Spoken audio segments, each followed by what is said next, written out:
사무엘상 26장. 십광야에 사는 사람들이 기브아로 사울을 찾아와서 일러 바쳤다. 다윗이 여시몬 맞은편의 하길라 산에 숨어 있습니다. 사울은 즉시 이스라엘 군대에서 3,000명을 가려 뽑아 십광야로 내려갔다. 사울은 하길라 산 위에 올라가 그곳의 길가에 진을 쳤다. 때에 다윗은 광야에 있다가 사울이 자신을 뒤쫓은 것을 알아차렸다. 다윗은 곧 정찰대를 보냈다. 그리고 사울이 거기에 도착해 있는 것을 확인했다. 다윗은 사울이 진을 치고 있는 곳으로 다가갔다. 다윗은 사울과 군 사령관인 넬의 아들 아브넬이 누워있는 것을 보았다. 사울은 진영 안에 누워 있었고 그의 주변에는 군사들이 빙 둘러 지키고 있었다. 다윗은 햇사람 아히멜렉과 아비새에게 물었다. 누가 나와 함께 저 진영으로 내려가겠느냐? 아비새가 나서서 자기가 가겠다고 말했다. 아비새는 스루야의 아들이며 요압의 아우였다.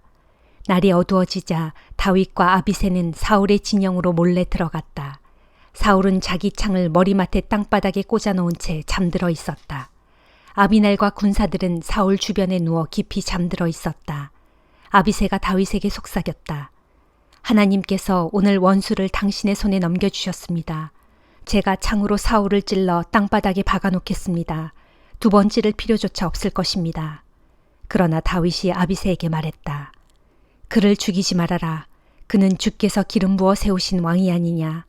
살아계신 주를 두고 내가 말하지만 주께서 직접 그를 치실 것이다. 때가 와서 죽게 되거나 아니면 전쟁터에 나가서 죽게 될 것이다. 주께서 기름 부어 세우신 왕을 내가 직접 쳐 죽이는 일은 그분이 금하셨다. 자, 이제 그의 머리맡에 있는 창과 물병만 가지고 이곳을 얼른 빠져나가자. 다윗은 사울의 머리맡에 있는 창과 물병만 갖고 그곳을 떠났다. 아무도 본 사람이 없었고 잠에서 깬 사람도 없었다. 주께서 그들을 깊은 잠에 빠지게 하셨기 때문이다. 다윗은 맞은편에 있는 산으로 올라가 멀리 산꼭대기에 섰다. 사울의 진영과는 거리가 꽤 멀었다. 그리고 다윗은 사울의 진영을 향해 큰 소리로 외쳤다. 아브넬아, 내 말에 대답해 보아라. 아브넬이 대답했다. 왕이 계시는 곳에서 크게 소리를 지르는 놈은 누구냐? 다윗이 말했다. 너는 그래도 사나이가 아니냐? 이스라엘에서 너 같은 용사가 또 어디에 있더냐? 그런 내가 어째서 너의 주인이신 왕을 제대로 지키지 못했느냐? 방금 내 왕을 죽이려고 그 진영에 들어갔다가 나온 사람이 여기에 있다. 너는 수치스러운 일을 저지르고 말았다. 주께서 기름 부어 왕으로 세우신 너희 주인님을 똑바로 지키지 못했으니 너와 너의 군사들은 죽어 마땅하다. 왕의 머리맡에 있던 창과 물병은 어디로 사라졌느냐? 어디 한번 찾아보아라. 사울이 다윗의 목소리를 알아듣고 말했다. 내 아들 다윗아, 이것이 정말로 내 목소리냐? 다윗이 대답했다. 정말로 그렇습니다. 내 주 왕이시여. 다윗이 말을 이었다. 왕께서는 도대체 무엇 때문에 이 종을 계속 뒤쫓고 계십니까? 제가 무슨 악한 짓을 했습니까? 제가 왕께 무슨 잘못을 저질렀습니까? 제발 이 종의 말에 귀 기울여 주십시오. 만일 주께서 왕의 마음을 부추겨 저를 해치려고 하신다면 저는 기꺼이 주께 바쳐지는 제물이 되겠습니다. 그러나 만일 사람들이 왕의 마음을 자극한 것이라면 주께서 기필코 그들을 벌하실 것입니다. 그들은 주께서 유산으로 주신 이 땅에서 나를 내쫓으면서 가서 다른 신들이나 섬겨라 하고 말했습니다. 그러니 왕이시여, 주님 곁에서 멀리 떨어진 이 이방 땅에서 저의 피가 땅을 적시는 일이 없도록 해주십시오. 한 나라의 왕께서 무엇 때문에 온 산을 헤매는 사냥꾼처럼 행동하십니까? 산에서 메추라기를 사냥하는 사람처럼 이스라엘의 왕께서 어찌 벼룩 한 마리를 잡기 위해 그처럼 출동하셨습니까? 그러자 사울이 대답했다. 내 아들 다윗아, 내가 죄를 지었다. 이제 내게로 돌아오너라. 내가 오늘 내 생명을 귀하게 여겼으니 나도 내게 더 이상 해를 입히지 않겠다. 내가 정말 어리석은 짓을 했구나. 아주 큰 실수를 했어. 다윗이 대답했다. 여기 왕의 창이 있습니다. 부하를 시켜 가져가게 하십시오. 의롭고 진실한 행동을 하면 주께서 보상해 주십니다.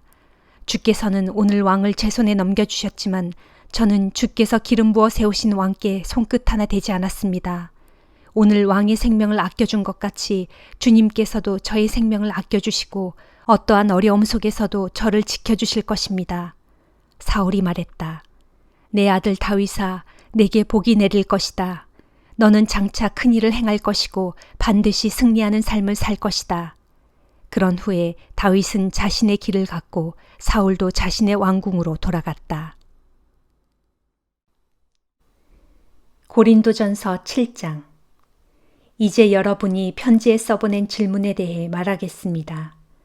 남자는 결혼을 하지 않는 편이 더 낫습니다. 그러나 그리하면 자칫 성적으로 문란해질 염려가 있기 때문에 남자는 저마다 결혼하여 자기 아내를 두고 여자 또한 결혼하여 저마다 자기 남편을 두도록 하십시오. 그래서 남편은 아내에게 배우자로서의 의무를 다하고 마찬가지로 아내도 남편에게 배우자로서의 의무를 다하도록 하십시오. 결혼을 하게 되면 아내의 몸은 더 이상 아내만의 것이 아니라 남편에게 속합니다.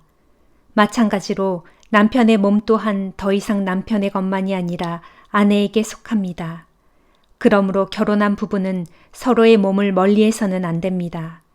다만 기도에 전념하기 위해 얼마 동안 떨어져 지내기로 서로 합의한 경우에는 예외가 될 수 있습니다. 그렇더라도 그 뒤엔 즉시로 다시 합해야 합니다. 그것은 여러분이 홀로 있음으로 해서 절제하지 못하는 틈을 타서 사탄이 여러분을 유혹할까 염려되기 때문입니다. 지금 나는 여러분이 반드시 결혼해야 한다고 명령하고 있는 것이 아닙니다. 결혼하지 않는 편이 낫지만 만일 결혼하고 싶거든 얼마든지 결혼해도 좋다는 뜻일 뿐입니다. 사실 나는 누구나 나처럼 결혼하지 않고 지내기를 원합니다. 그러나 각 사람은 저마다 하나님께로부터 받은 은사가 달라서 이 사람은 이런 은사를, 저 사람은 저런 은사를 받습니다. 그러므로 나는 결혼하지 않은 사람과 과부들에게 말합니다. 여러분도 나처럼 결혼하지 않은 상태로 지낼 수 있으면 그냥 그대로 지내도록 하십시오. 하지만 절제를 할 수 없거든 결혼하도록 하십시오. 정욕에 불타는 것보다 결혼하는 편이 더 낫습니다. 결혼하신 분들에게 말합니다. 이것은 나의 말이 아니라 주님의 명령입니다. 아내는 남편과 헤어져서는 안 됩니다.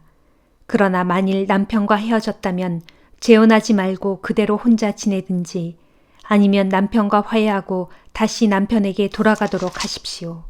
그리고 남편도 아내를 버려서는 안 됩니다. 그 외의 분들에게 말합니다.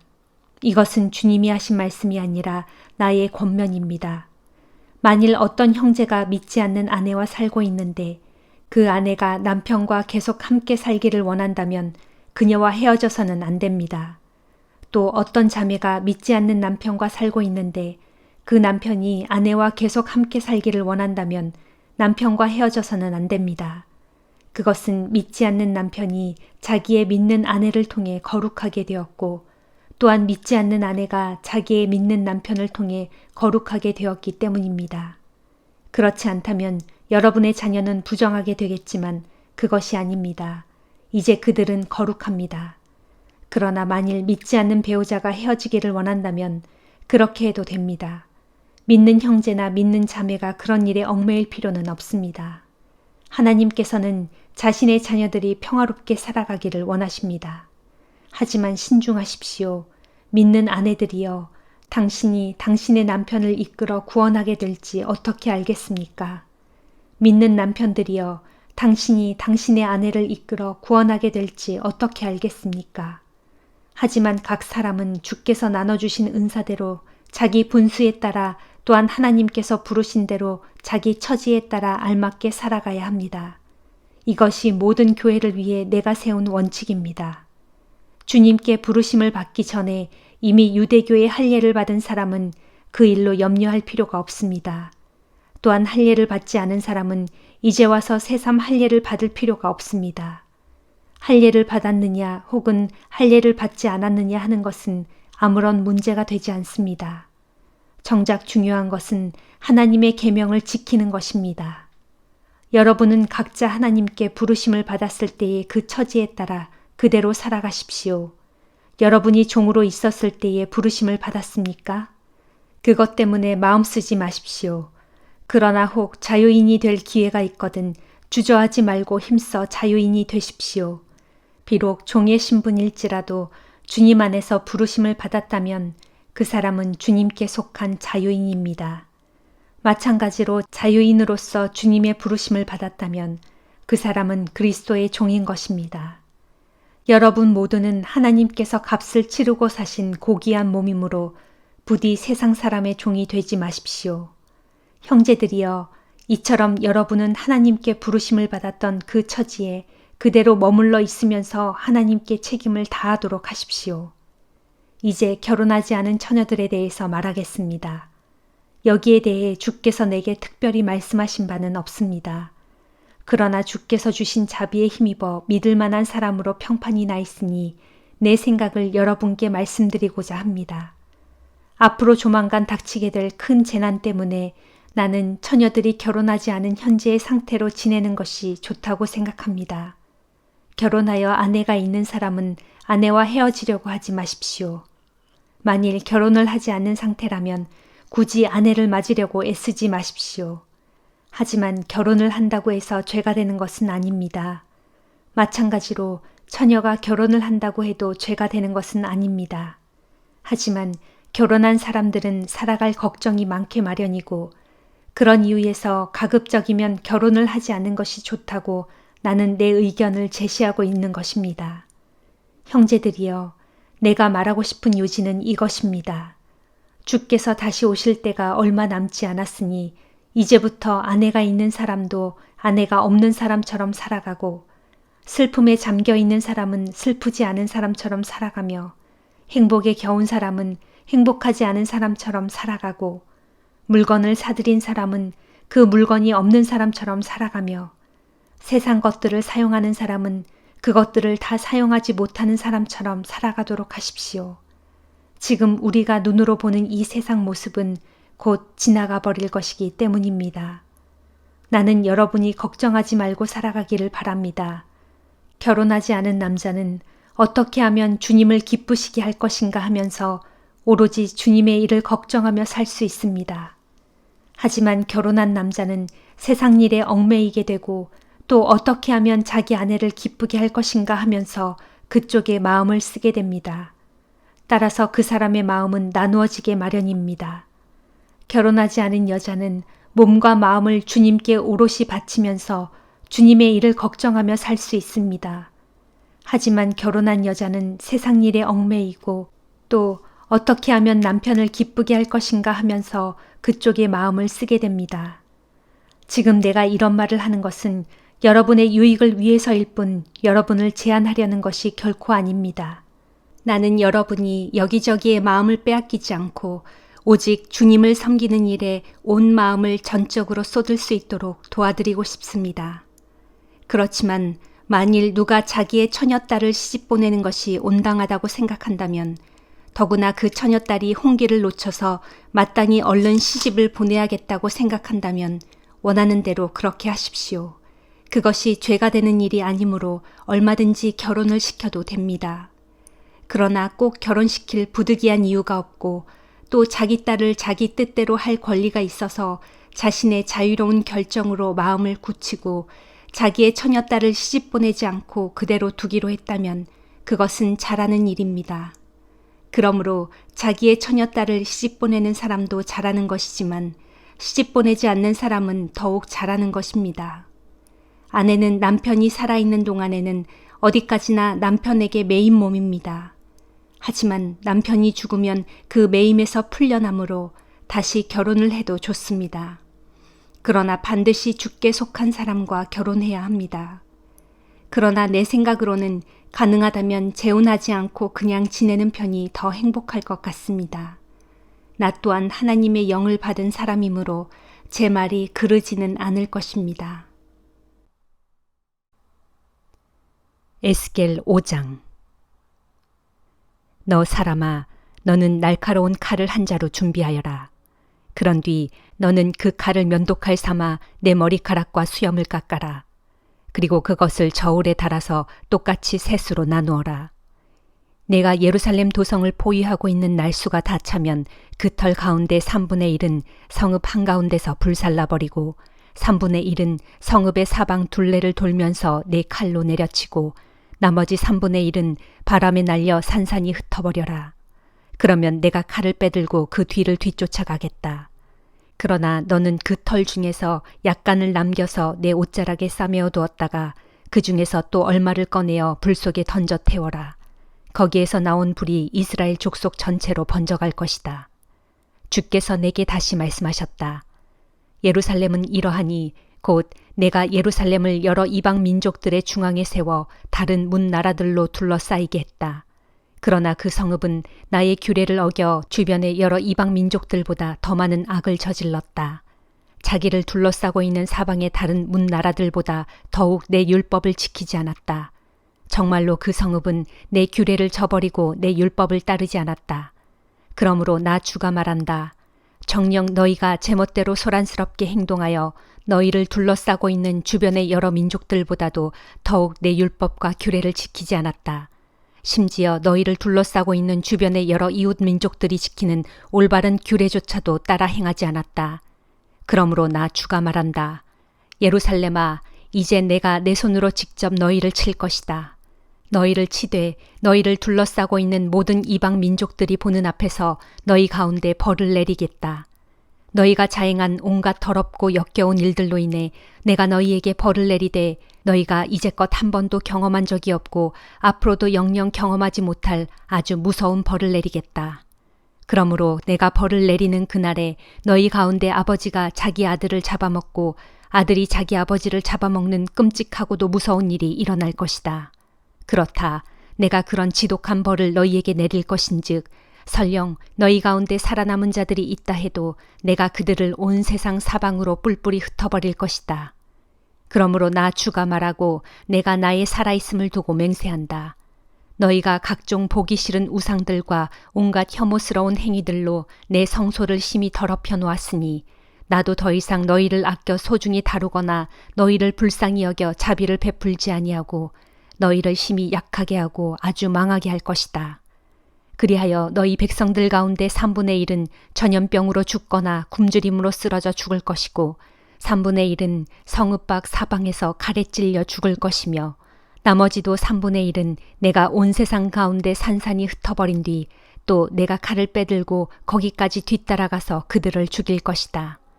내가 이렇게 내 진노를 하나도 남김없이 너희에게 다 쏟아 부은 후에야 너희를 향한 나의 분노가 풀려 내 마음이 시원할 것이다. 내가 이렇게 나의 진노를 다 쏟아 부으면 그제야 너희가 비로소 알게 될 것이니 곧 내가 왜 그토록 우상을 미워하고 질투하여 너희를 향해 격렬하게 말했는지 알게 될 것이다. 심판의 그날에 내가 또 너 예루살렘을 완전히 폐허로 만들어 내 이웃의 모든 민족들에게 조롱거리로 삼겠다. 내 곁을 지나가는 사람들마다 너를 비웃고 손가락질하게 만들겠다. 그날에 내가 분노와 진노와 엄중한 질책으로 너 예루살렘을 벌할 것이니 그때에 너는 너를 둘러싸고 있는 내 주변의 문 나라들과 민족들에게 한낱 수치와 조롱의 대상이 되고 경고와 경악의 대상이 될 것이다. 이는 나 주의 말이다. 그날에 내가 또 사람을 멸망시키는 극심한 기근의 화살을 너희에게 쏘아 너희를 다 멸할 것이니 갈수록 점점 더 끔찍한 기근의 화살을 퍼부어 마침내 너희가 먹고 살 양식을 모두 끊어버릴 것이다. 그날에 내가 또 기근과 더불어 사나운 들짐승을 너희에게 보낼 것이니 그것들이 너희 자식들을 닥치는 대로 잡아먹어 너희가 자식 없는 외로운 신세가 될 것이다. 또 내가 너희 가운데 전염병이 널리 퍼지게 하고 너희를 살육하는 대적의 칼이 도처에서 너희에게 닥치게 할 것이다. 이는 나 주의 말이다. 시편 42장. 오 하나님이시여, 목마른 사슴이 헐떡거리며 시냇물을 애타게 찾듯이 내 영혼이 목이 말라 헐떡거리며 주를 찾습니다. 진실로 내 영혼이 하나님을 곧 살아계신 나의 하나님을 목이 타도록 애타게 갈망합니다.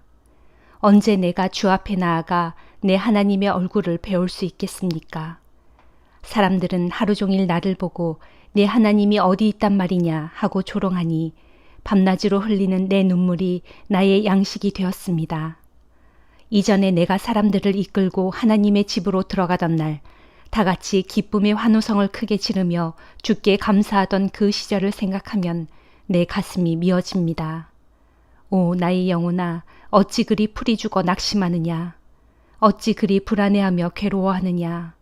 오직 너는 하나님을 소망하며 살아라. 이제 나는 내 구원자이신 나의 하나님을 도리어 찬양하며 살리로다.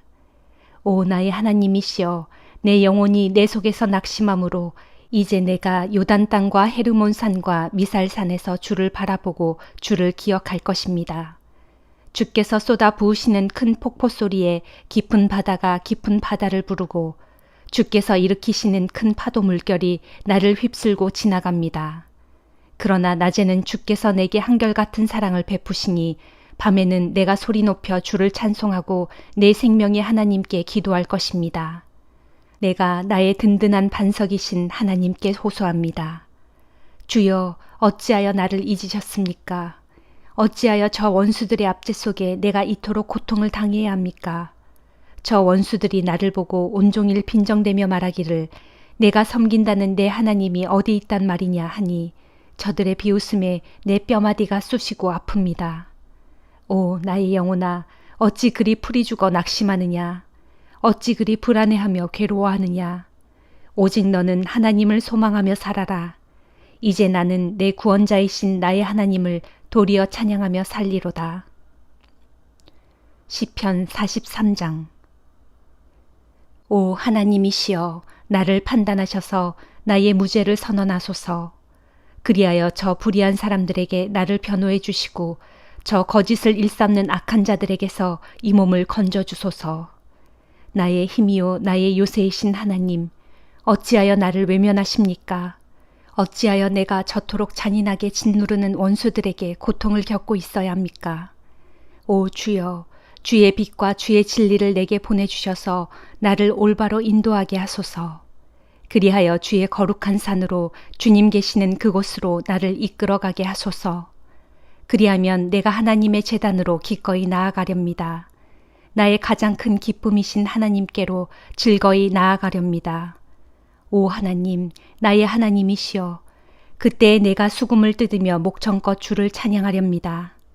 내 영혼아, 어찌하여 그리도 낙심하느냐? 어찌하여 그토록 괴로워하느냐? 오직 너는 하나님을 소망하며 살아라. 나의 구원자이신 내 하나님을 내가 소리 높여 찬양하리로다. 아멘.